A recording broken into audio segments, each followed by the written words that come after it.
I never imagined that the person I trusted the most would betray me in the most unimaginable way.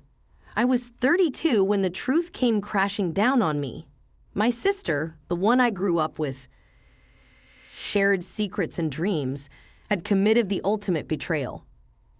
It was a chilly autumn evening when I stumbled upon the truth. William, my then fiancé, had left his phone on the kitchen counter. A message popped up, glaring at me with its harsh reality. It was from my sister, a message that was clearly not meant for a brother-in-law.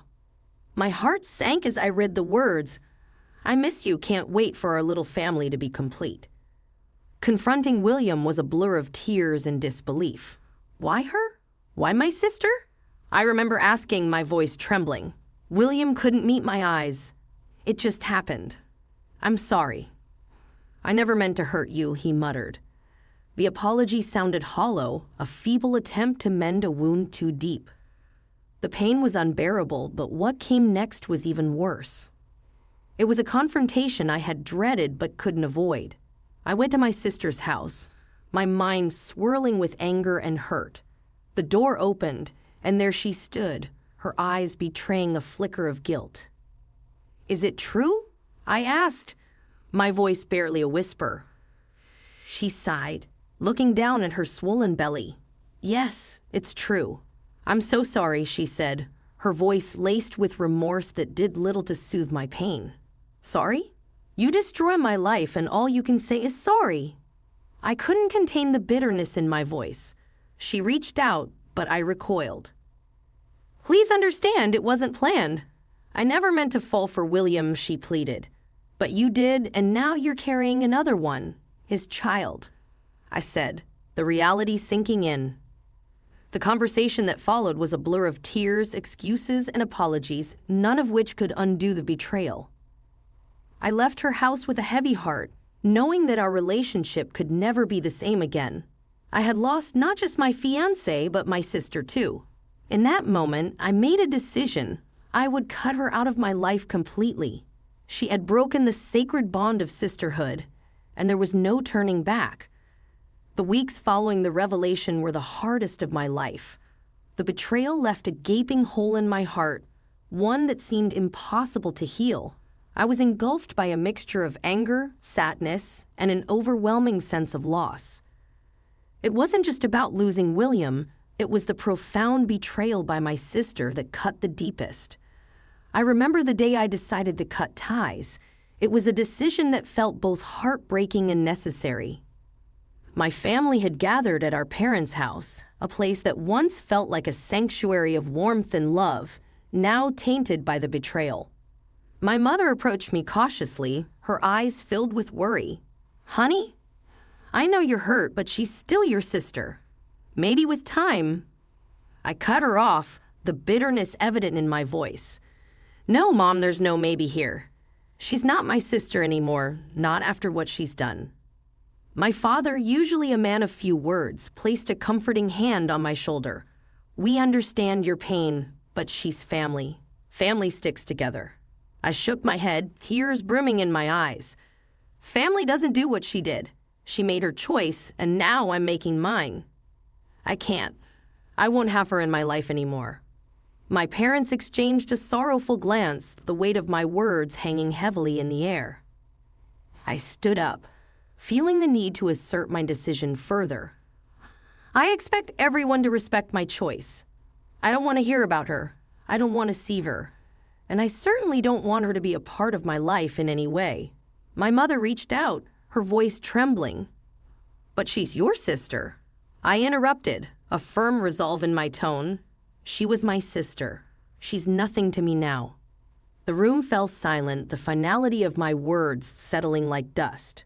I walked out of that room, knowing I had closed a significant chapter of my life. It was more painful for my family to witness this rift, but for me, it was a necessary step to move forward. As I drove away from the house that day, I felt a strange mix of relief and sorrow.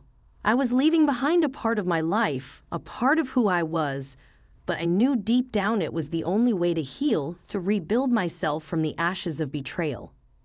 2 years had passed since the day I decided to sever ties with my sister. Life, as it tends to, moved on in its unpredictable rhythm, leading me to paths I never imagined I would tread.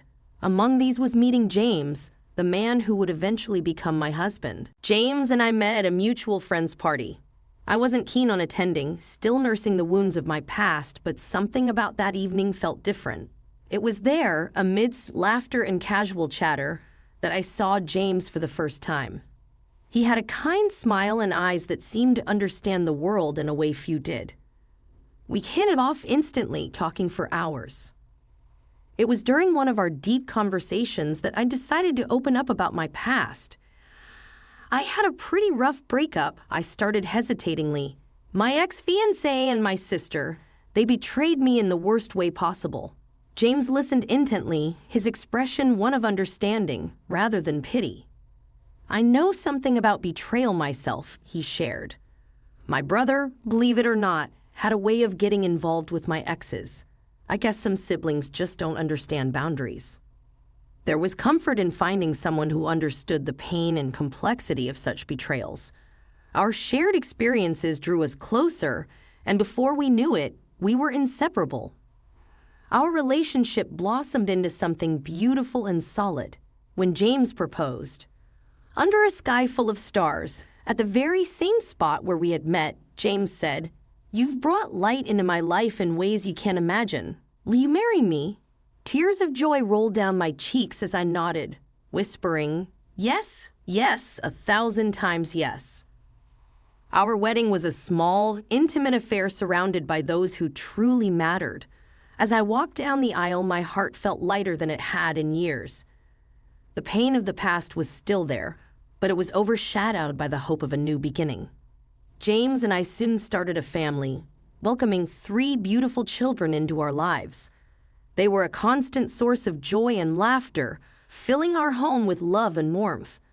In those moments, holding my children or looking into James' loving eyes, I realized how far I had come. The betrayal that had once seemed like the end of my world was now just a distant memory. It had led me to this new life, a life filled with love, trust, and the happiness I once thought I'd lost forever. Life with James and our children was blissful, a stark contrast to the turmoil of my past. However, the world outside our little haven continued to spin, and with it came news of my sister and William that I couldn't avoid.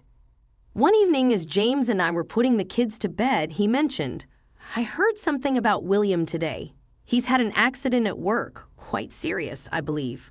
I paused, a complex mix of emotions bubbling inside me. "Oh, and how did you hear about this?" "Mike from the office, you remember. He's William's colleague," James explained. "And my sister." The words left my lips before I could stop them. Part of me didn't want to know, but the other part, the part that still remembered her as my sister, cared. Despite everything, she's struggling to say the least. With William's disability and her own health issues, things aren't looking great for them, James said gently, understanding the weight of his words. I sighed deeply, conflicted. "Thank you for telling me, James." The news of their hardships stirred something in me. Despite the pain and betrayal, I couldn't completely erase the fact that she was once my sister, someone I loved and cared for. But the wound was still there, a reminder of the line she had crossed. A few days later, my mother called. I could sense the hesitancy in her voice. "Dear, I know you don't want to hear about her, but your sister is in a bad place right now. And with William's condition, they're struggling to even feed the girls." I started, my voice heavy with unspoken emotion. "Mom, I'm not asking you to forgive her. Just maybe there's something you can do for the girls' sake. They are your nieces, after all," she pleaded softly. I felt a tug at my heart, thinking of the innocent children caught in the middle of this mess. "I need to think about this, Mom. I can't promise anything." After the call, I sat down with James, pouring out my conflicted thoughts. They're innocent in all this, James, the kids, but helping them means opening a door I've closed a long time ago. James took my hand, offering a comforting squeeze. "Whatever you decide, I'm with you. But remember, you don't owe them anything. Your first responsibility is to yourself and to our family." His words were a balm, a reminder of the new life I had built, a life that was far removed from the shadows of my past. I lay awake that night, pondering over a decision that felt impossible to make. My heart bled for the children, but was it enough to risk the peace I had fought so hard to find? The dilemma of whether to help my sister and her family weighed heavily on me. James noticed my unrest and often asked if I was all right, but I found it hard to articulate the storm brewing within. One evening, as we sat down for dinner, the phone rang. It was my father this time, his voice weary, a tone I wasn't accustomed to hearing from him. "Your sister and William are in a tight spot. They asked if we could take in the girls for a while," he said. I felt a knot form in my stomach. "And what did you say?" I asked. "We're considering it, but they also asked if you and James might help." I was silent for a moment, digesting his words. "Dad, I don't think I can do that." There was a pause on the other end. "I understand, but they are just kids. They shouldn't suffer for their parents' mistakes." "I know, Dad, I know, but it's not just about the kids.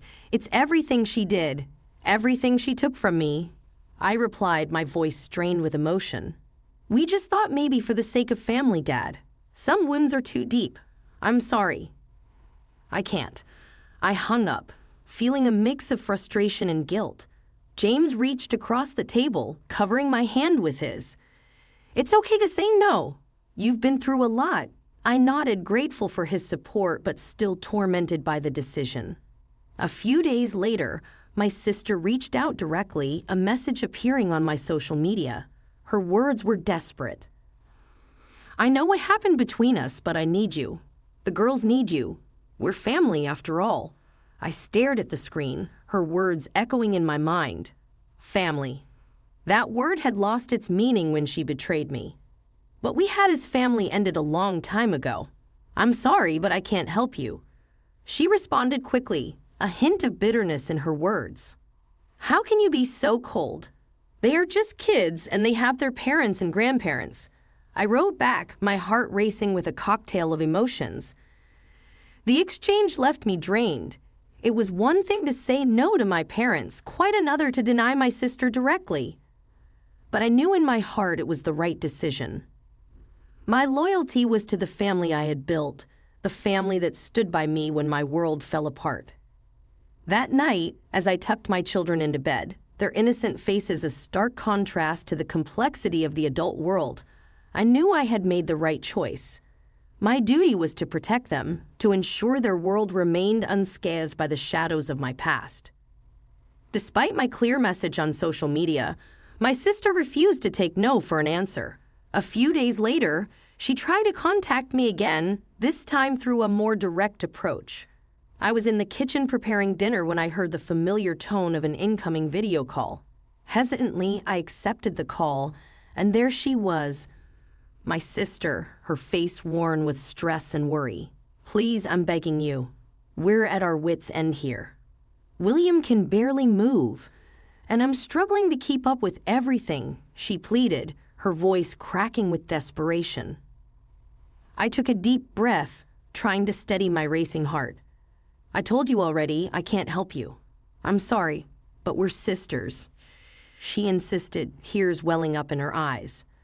"Remember how we used to dream of our future together?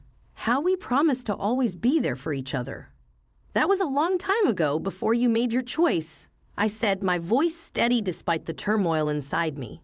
She was silent for a moment, then said, "It's not just about us anymore. It's about the girls. Don't they deserve a chance?"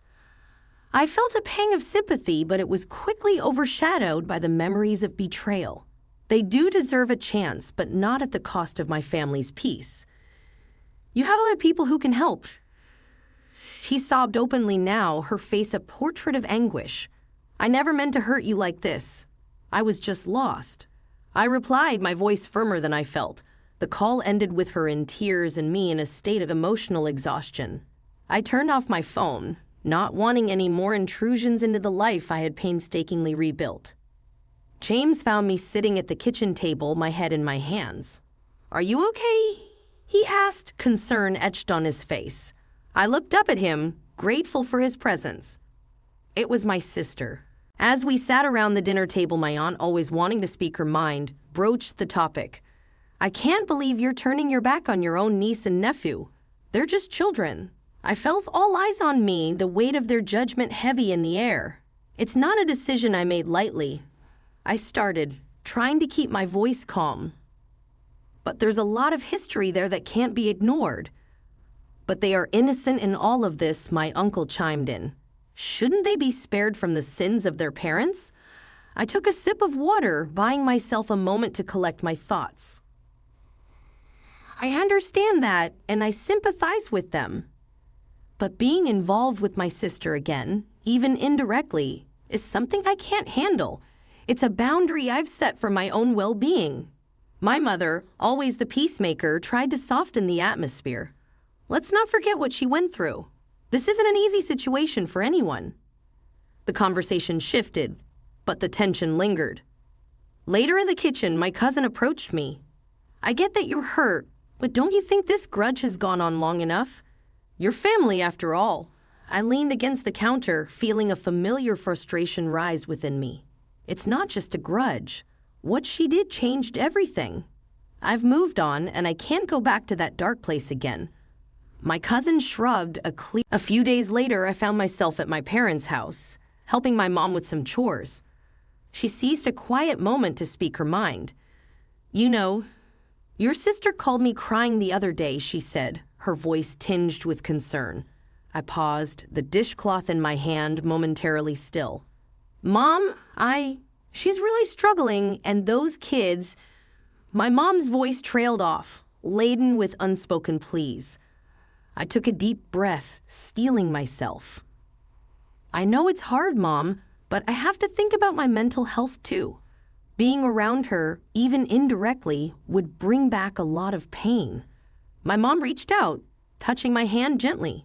I understand, dear. I just wish things were different. So do I, Mom. So do I whispered, feeling a familiar ache in my heart. That conversation with my mom stayed with me for days. It wasn't just about making a choice.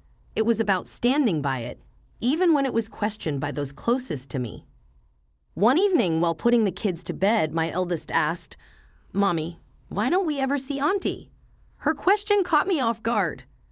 Well, honey, sometimes people have disagreements, and it's better for them to stay apart, like when I don't want to play with Tommy because he took my toy. Something like that, I replied, tucking her in.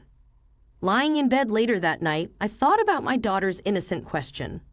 My decision not only affected me, but also the perception of my children. It was a sobering thought, but I knew I had to stand my ground for the sake of my own well-being and for the healthy environment I wanted for my children. They deserved a mother who was whole, not fragmented by the ghosts of her past. As days turned into weeks, the initial storm of family opinions gradually settled into a quiet but persistent hum in the background of our lives. Despite the support from James and the joy our children brought, there were moments when doubt crept in, whispering what ifs and could have beens. One such evening, while the kids were at a sleepover, Jam and I were enjoying a quiet dinner. He broached the subject that had been lingering in the air.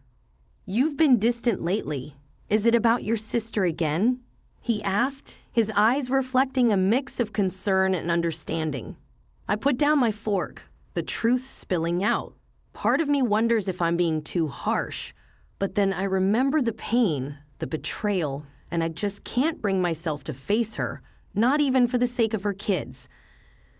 James reached across the table, taking my hand. It's okay to have these feelings. You're human. But don't forget, you made this decision for valid reasons. Your peace of mind is important, too. I nodded, grateful for his unwavering support. I know. It's just hard when your own family questions your choices. We can't control what others think or feel, but we can control how we react and how we let it affect us in our family, he said gently. His words were a gentle reminder of the strength I have found in myself and in our life together. The path I had chosen was not an easy one, but it was one that prioritized my healing and the well-being of the family James and I had built. A few days later, during a phone call with my dad, He hesitantly mentioned my sister again. "I just thought you should know your sister's been asking about you. She's worried despite everything," he said softly. I felt a twinge in my heart, but the resolve was still strong. "Tell her I'm fine, Dad, but that's all, please. I don't want any more messages or updates." There was a brief silence before he replied, "Okay, I understand. I just hope one day things can be different." "Maybe, Dad, but not now, not yet," I replied, a sense of finality in my voice. Hanging up the phone, I realized that while the past would always be a part of me, it did not define me. My choices, difficult as they were, have led me to a place of growth and newfound strength. I had learned to prioritize my own well-being and that of my immediate family. Though the future was uncertain and the path to forgiveness unclear, I found comfort in the love and stability that surrounded me. Now, months had passed since I last heard from my sister. Life with James and our children continued to be a source of joy and stability. Yet, the echoes of the past still resonated, a reminder of the journey I had been on. One sunny afternoon, while watching the kids play in the backyard, James joined me with 2 cups of coffee. He handed me one and smiled. "You seem more at peace these days." I took a sip, feeling the warmth of the coffee and his presence. "I am. It's been a journey, but I think I'm finally learning to let go of the past." "That's good to hear. No matter what, I'm proud of how you handled everything," he said, his eyes full of admiration. I leaned against him, grateful for his unwavering support. "Thanks, James. I couldn't have done it without you." As we sat in comfortable silence, I reflected on the changes within me. The bitterness and pain had faded, replaced by a sense of acceptance and inner peace. It wasn't about forgetting the past, but about choosing not to let it control my present and future. Later that week, while sorting through some old boxes, I came across a photo of my sister and me in our younger days. For the first time in a long while, I looked at it without the sting of betrayal. Instead, there was a recognition of the bond we once shared and an acknowledgement of the separate paths we had taken. That evening, as James and I put the kids to bed, our youngest asked, "Mommy, do you have a sister?" I paused, tucking her in. "Yes, honey, I do. But sometimes even with family, people grow apart." "Will you ever see her again?" she asked, her eyes wide with curiosity. I kissed her forehead, a bittersweet smile on my lips. "Maybe one day, sweetie, but for now, we have our own happy little family, and that's what matters." As I turned off the lights, I realized how far I had come. The journey through pain and betrayal had led me to a place of strength and resilience. My family, James, and our children were my anchor, my source of unconditional love and support. Lying in bed that night, I felt a sense of closure. The chapter of my life involving my sister would always be a part of my story, but it no longer defined me. I had moved forward, not just moved on, and in doing so, I had found a deeper understanding of myself and what truly mattered in life. My heart was at peace, knowing that the future held promise and hope, and I was ready to embrace whatever came next with my loving family by my side.